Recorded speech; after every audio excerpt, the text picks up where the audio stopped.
The problem? Sometimes you need a little, sometimes you need a lot. These are my brother's hand-me-downs. This is my brother's round cheese breakaway. Crisp wholemeal biscuit covered in real milk chocolate. It fits a treat. Wholemeal breakaway. So good. It's wicked. From the roots of the cities comes a different breed of talent. Ry Cooder, Enya, Michelle Schacht, and many more. Discover New Roots on double CD, album and cassette. Dad, What? I think you should grow a beard. New Kleenex Velvet. Softness is our strength.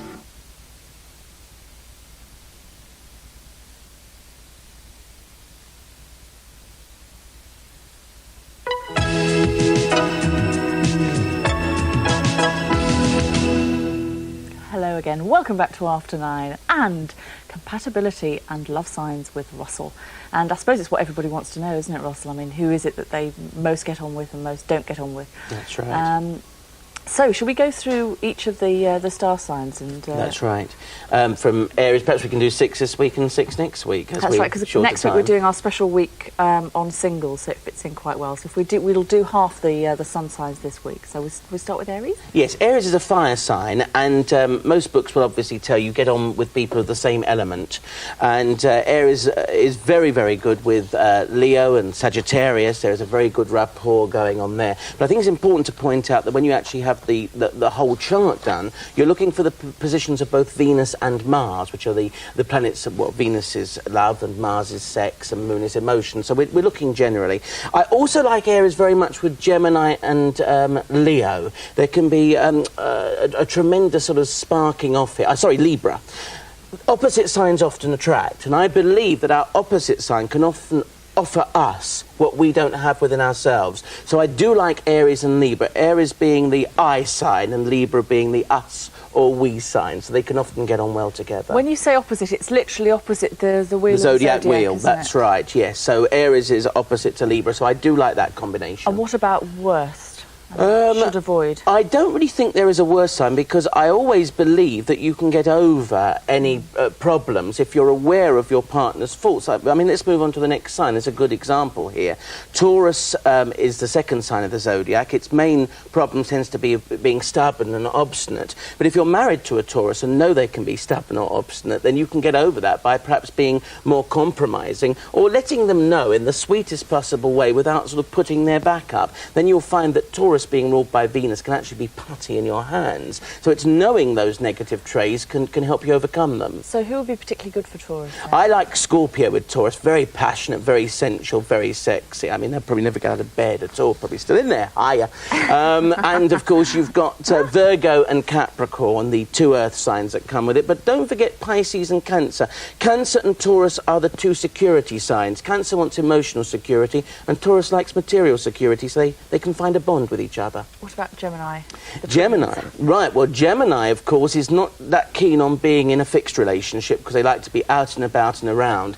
I have had, for some unknown reason, a lot of letters in from Geminis married to Scorpios who are feeling tied down at the moment. They're feeling Scorpio is holding them back too much. Probably the after effects of Uranus and Saturn and Neptune all in their sign. They're now wanting to be liberated.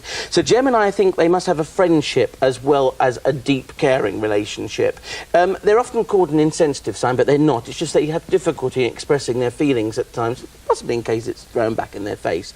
So Gemini with Libra and Aquarius, good friendships there. And as I've said, I do like Gemini with Aries, good combination, and also with Leo, very creative. What about Cancer? Cancer, well, of course, the smoochy, sensitive side that it is, does need somebody who's going to reassure it, encourage it. I mean, Cancer is one of those signs. I mean, I always say cuddle a Cancerian a day to keep them happy. They do need a cuddle, all Cancers. So if you're near a Cancerian now, just cuddle them. They'll be happy. Cancer with Capricorn, a lovely Darby and Joan combination. That's probably better off the longer that combination has been together. Pisces, of course, being a water sign, and Scorpio can bring out the best in Cancer too, but don't forget Taurus. I do like a Cancer-Taurus combination, and also Cancer-Virgo. Cancer can warm Virgo up, and Virgo can give Cancer a bit of sort of down-to-earth common sense. Leo. Leo, one of the signs of love. So, I mean, Leos are at their best when they're in love. You'll always get the best out of a Leo. They're purring pussycats when they're happy and somebody adores them.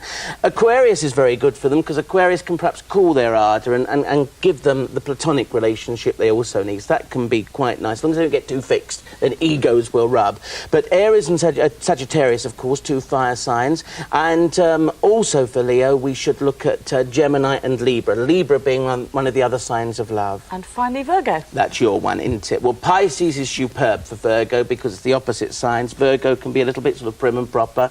Pisces romantic and soppy. So put the two together and, oh, it's like a lovely blancmange. You know, you want more of it. It's a terrific combination, bringing out the best in each other. Virgo, of course, Earth, so Taurus and Capricorn, and don't forget Cancer and Scorpio for Virgo too, but I do like that combination. Marvellous. And we'll have the other 6 next Friday. Russell, thank you very much indeed. We'll take a short break.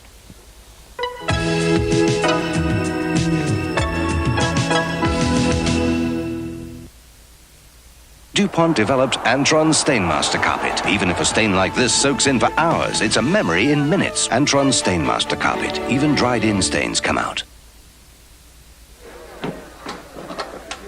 Excuse me, but isn't that a Quaker Harvest bar? Yeah. Aren't you worried about the squirrels? Not really. I'm smart, you see. Well, maybe it's the wheat, nuts, oats and honey.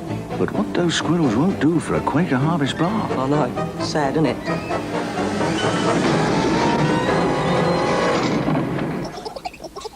Don't say I didn't warn you.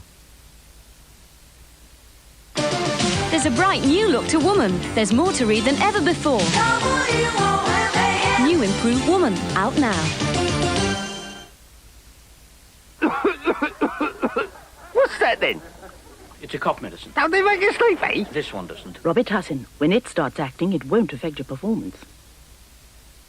The show has only just begun, so hurry in and join the fun. This bar is big and creamy white, but how will the kids all get a bite? Who's this? No need to stop the fun. There'll be Milky Bar buttons for everyone. Milky Bar buttons are creamy white. Roll up, roll up. They taste just right. Milky Bar buttons are best by far, with goodness from Nestle Milky Bar. Milky Bar buns want me! Milky Bar buttons, new from Nestle.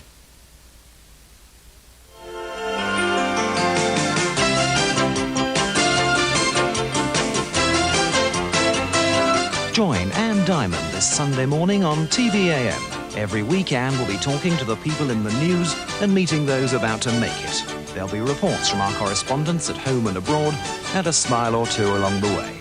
So join Anne Diamond on Sunday, 8 o'clock on tvam.